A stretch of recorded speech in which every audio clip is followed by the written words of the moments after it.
ライングジグと、ステイセかな、もともとのジグは。またなんか魚の取りっこしてるよこいつ。こいつは誰かが取るとさ、取り合いしてんだ。もうしょうがねえな。すげえすげえ、なんかサバのちっちゃいの取ってる。2つも取ってんじゃん。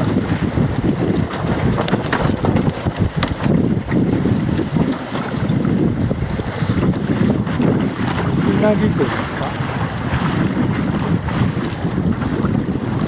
ね。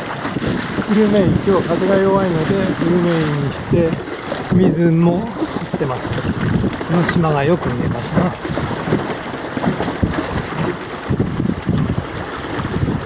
だんだんさ、風が吹いて波が出てきたね。こんな感じですか。今日はなんかサバ釣れたかもしれないな。